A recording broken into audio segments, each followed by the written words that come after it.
parang hindi nababawasan ito. Hindi talaga siya nababawasan. Di, sige, okay lang. Wala namang akong gagawin. Wala naman akong gagawin pagkatapos ng event. So, okay lang, picturean tayo ng picturean. So, tataka na talaga ako. Hindi talaga siya nababawasan. Nandun lang lagi yung pila. Ganyan. Hindi na umabot dito yung dulo ng pila. Tapos napansin ko na, pag hindi nila gusto yung picture nila, pumipila sila ulit.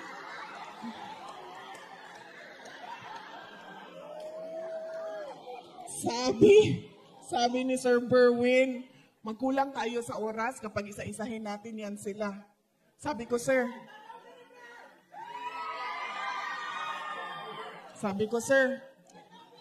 unang-una, yung paulit-ulit, hilain yung palabas yan sa pila.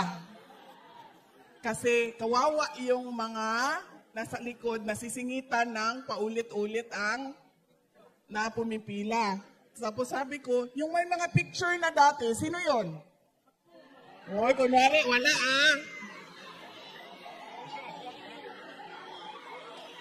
Yan. Sino ang may picture na? Yan. Huwag na kayong pumila. Ha?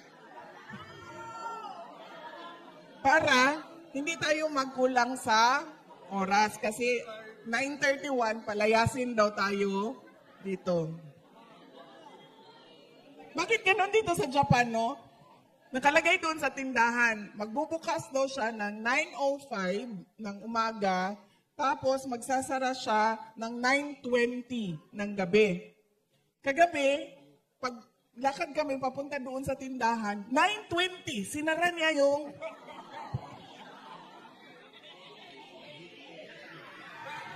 Sabi ko, grabe, may hangyo ng lugaran niya.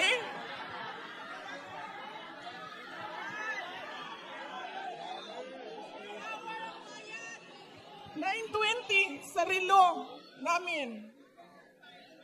Tumayo siya doon, mas sinara niya sa mukha namin yung...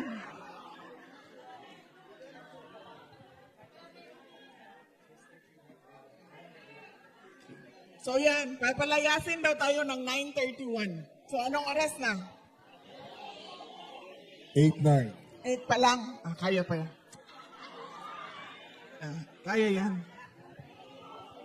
Yung organizer lang ang kabahan. Wala tayong kaba. Grabe. Kasi hindi ko maintindihan, bakit 9:05